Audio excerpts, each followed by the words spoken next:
All right, what's up guys, Thomas here. This video we're going to be getting into how to get next level shots.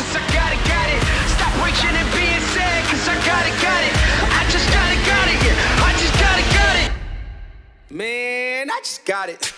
I'm the one that got the swag. I'm the one that got them sad. I don't do this here to brag. I just got it. I'm the reason why you mad. I'm the reason why they glance. I ain't even trying to brag. I just got it. I make a lot of videos on this channel for beginners, showing you the basics, the fundamentals of filmmaking. Today, we're going to be looking a little bit more at an intermediate level. The reason I'm making this video is because, yes, gear is important to an extent. Having great gear does help you achieve those next level shots that you often can't get with just a phone and your hands. So, today's video is not sponsored, although we are going to be using the Xeon Crane 2S, and they did send this to me. So it's not sponsored, it's not a review of the gimbal in any way, I'm just showing you how this works and you can make your own mind up for yourself how good the footage looks. Today we're going to be looking at three different scenarios, three different shot types that we're going to break down into what a beginner would do versus what a pro would do. And 3, 2, 1, go. This is by far the best way I've found that you can learn. So you might relate to yourself in some of these shots, and I'll show you a few key adjustments to the composition, to the angle, to the settings, to the movement, and take these beginner shots to the pro level. So with that said, let's crack into shot number 1. Yo, what's up, Paolo? How you doing, man? Yeah, we're good. I mean, we filmed the intro already. We filmed a couple of shots. Sporty look, man. Yeah, that's perfect. Yeah, there's no worries, man. Yeah. All right, so shot number 1. Here in front of us, we have some apartments, and the apartments look pretty cool. If I show you up here, kind of like an interesting urban design. Okay, so how would a beginner capture this? They'd be looking here. They'd maybe keep the camera pretty horizontal and stay very wide, and they would maybe just walk forwards. And this would be their shot. Okay, not bad. However, how can we actually improve this and make it better? First thing we're gonna do is tilt the camera up. Watch what this does to the shot straight away. Now we have a very minimalist looking shot. We only see the building and these trees, these kind of bare trees and the gray sky. Rather than before, look what we saw. We saw all this stuff. We've got these cars coming past. We've got this kind of all these beams, these cars over there, lots of kind of clutter that doesn't really do much for our shot. So instead, by tilting up, we eliminate all of that straight away. So just making sure everything's nice and exposed. And what we're gonna do is come over this way and do a movement where we're going from left to right. And this is gonna be a really cool movement. So we're gonna start here, bending our knees slightly to minimize the movement going into the gimbal, and moving around like this. And getting a subtle turning of the camera whilst we move, giving us that slight parallaxing effect. And that shot now is going to be a really visually interesting shot for our audience to see.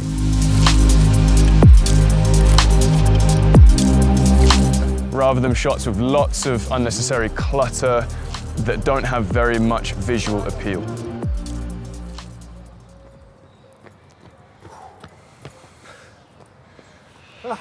Nice shot, bro. Let's do it. Okay, shot number 2 is going to be following somebody running. And we have Paolo with us today. He's going to be our model.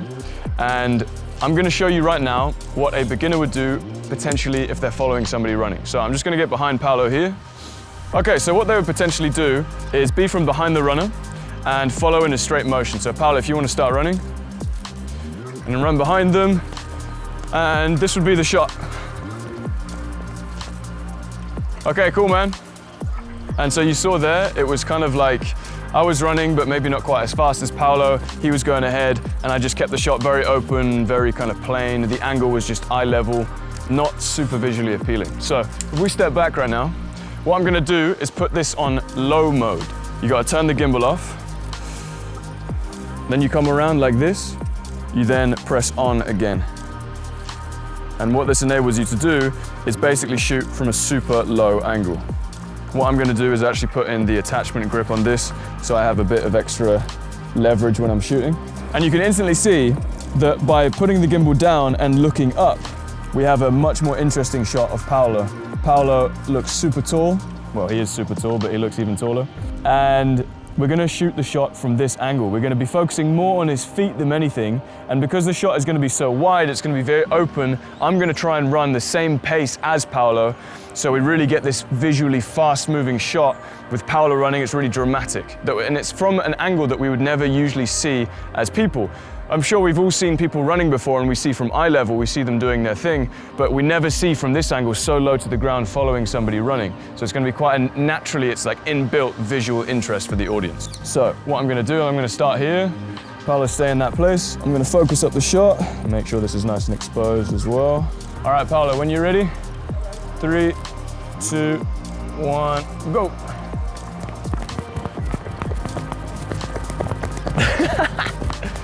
That wasn't actually very good for my part. Go. Oh, wait. 2, 1, go.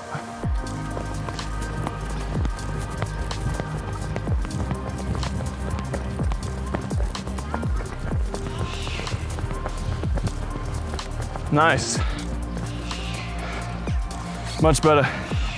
2, 1, go.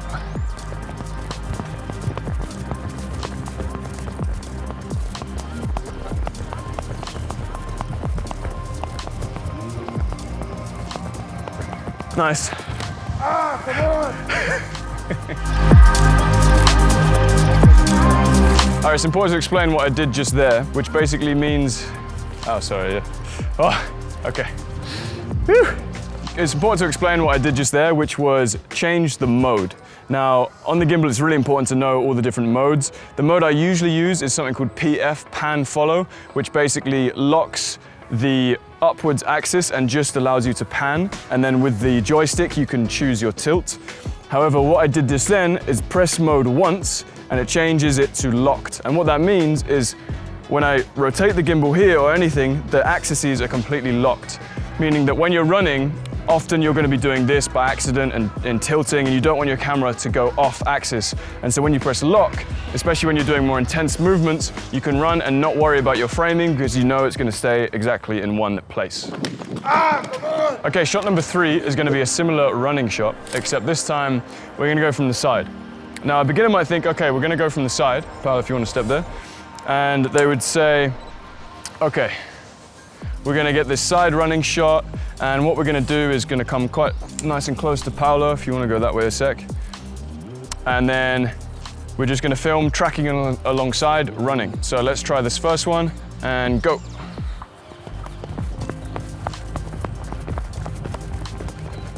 Okay, nice. So as you see there, again, I wasn't quite kind of keeping up with him. There was some nice motion, and because we were nice and wide and close, it might have looked all right. But instead, let's make a few key changes here and see how the shot transforms. So we're gonna go back. All right, so now we're gonna change the shot. And what we're gonna do is we see we have these line of trees here. So I'm gonna make sure I step back behind these line of trees. And what that's gonna do is have these trees rushing by the camera whilst we're filming Paolo. Second thing we're gonna do is zoom in a bit. And we're gonna zoom in to maybe 45, something like that. So what that's gonna do is give us this kind of closer effect. And it's also going to give us some contrast between the first shot, which was very wide, and this shot that's going to be a little bit closer. And we're also going to do the same thing. We're going to lock the axis where we want it locked, which is going to be around this position. I'm going to make sure that I'm going to be slightly ahead of Paolo when I'm running. It's going to be tough. Okay, and 3, 2, 1, go. Too fast, bro. Paolo is very, very competitive. So when I said, I'm gonna try and stay in front of Paolo, I think he took that in the wrong way. Let's do it again, come on. Paolo, that wasn't good. That wasn't good, bro. You didn't listen to me, man. It's like, Paolo, go. Sprints at like 100 miles an hour. Paolo, not that fast. Not that fast, Paolo. 2021 motivation. 3, 2, 1, go.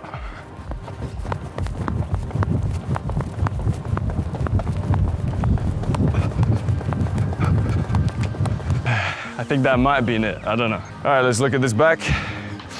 You see, filmmaking is just a workout, you know? You don't even need to exercise. You just carry around this thing, you run around, 2021, you're gonna be freaking jacked. I have to stay low. Keep the gimbal land this high, maybe 35 as well. Okay, and 3, 2, 1, go.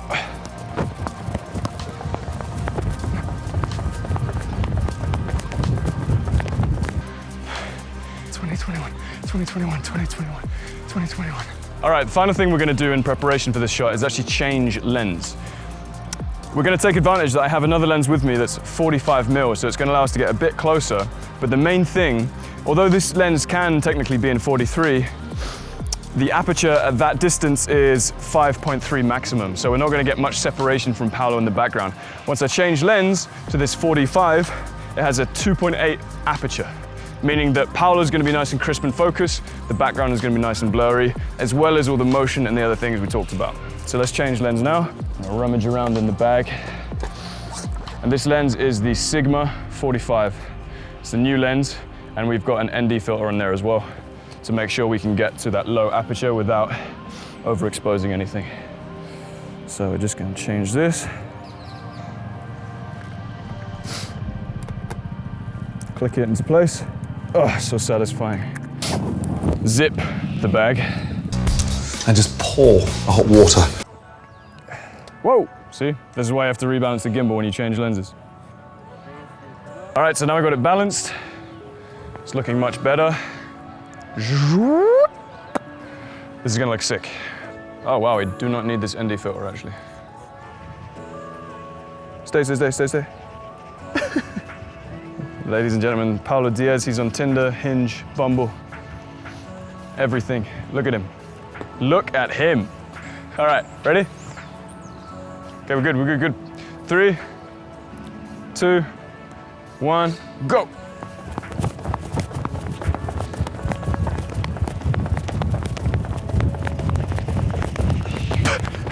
Look at it.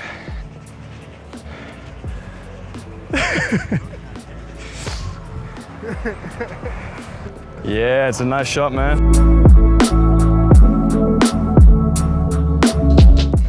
All right, so this last shot, we want to get a profile shot of Paolo. So, beginner's mindset, what do you think with the profile shot? We could focus it in. I mean, it already looks pretty sick with this lens and the gimbal. So it's a nice profile shot. We can even kind of come in like this. I mean, this is maybe more than what a beginner would be doing in the first place, but just to give you some kind of variation.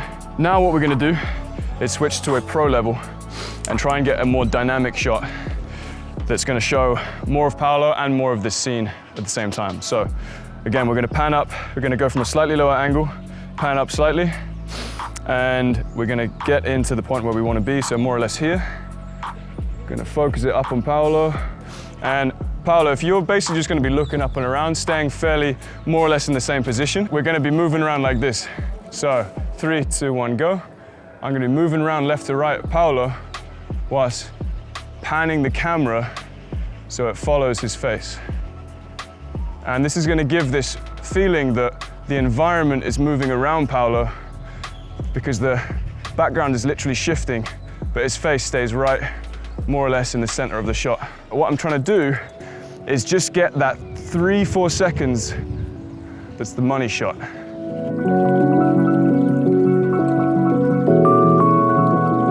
Okay, so I just realized whilst doing this shot is to make it even better, you know, I'm always discovering things at the same time as well. From here it looked pretty good and we were getting that shot kind of going around like that. How we're gonna make this even better is going even lower and tilting up, and then we're really gonna emphasize this kind of hero shot. So we're gonna be getting down to this kind of level and then going around again, okay? And let's go. Then we get this nice building in the background. Paolo looks more like a hero, it's kind of from this low down.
got it.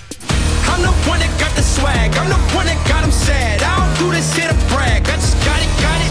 I'm the reason why you mad. I'm the reason why they glass. I ain't even trying to brag. I just got it, got it. If you want to learn more about filmmaking, I'd highly recommend and encourage you to check out the free training that is in the description below. This is a half-hour, 45-minute training that's going to give you 7 secrets to making awesome films, getting that cinematic look in your videos, whether that's about your life at home, in your area, or fingers crossed for next time that you can travel. I'm also going to be talking a little bit about my program, the Life Capture Academy, in that training towards the end, but the first 30 minutes or so is pure value. If you want to hear about the Life Capture Academy, it's a 6-week program that's going to take you from A to Z of all of the filmmaking techniques and tips you need to know, as well as concepts and mindsets that's going to make you a better filmmaker. So until next time, guys, keep filming. Bye-bye.